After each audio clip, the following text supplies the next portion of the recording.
Pritchett LP presents Hacking Uncertainty, a counterintuitive code for resilience during disruption and change. Written by Dr. Price Pritchett.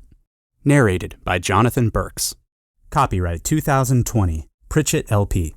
Terms for this single user license can be found at pritchettnet.com/legal. There is always a way to move forward. Julia Cameron.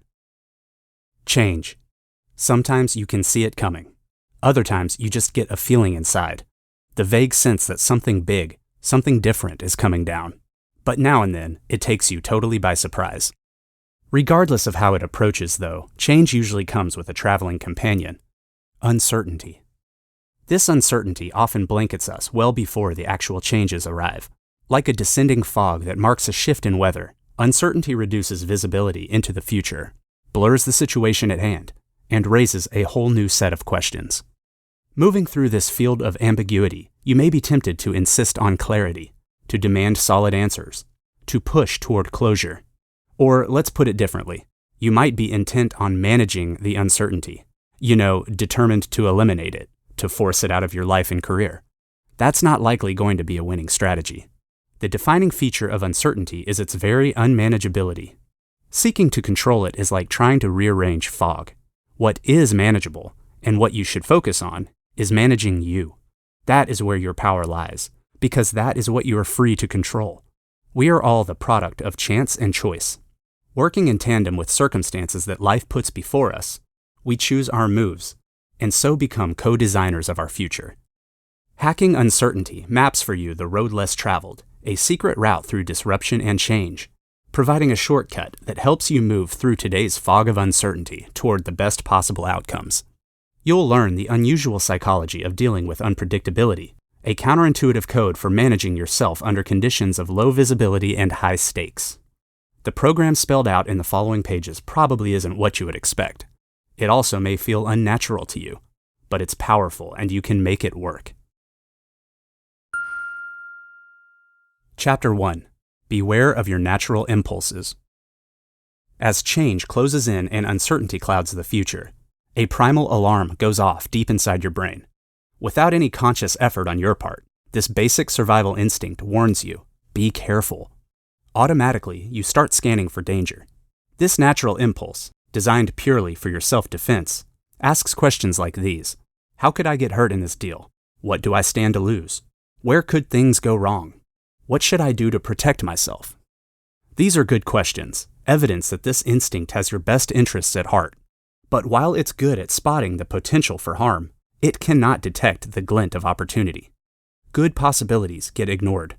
With no eye for the potential upside of change, this particular instinct conducts a one-sided risk assessment, focusing only on protecting you from something negative. The hazard? It can distract you from seeing the positive aspects of change. And there's another funny thing about us humans that you should know. We're wired such that we just naturally weigh losses differently than gains. It's like we use different scales. Dr. Daniel Kahneman, a psychologist, won the Nobel Prize in Economics for his research that discovered this peculiar behavior. He found that losses carry twice as much psychological impact as wins.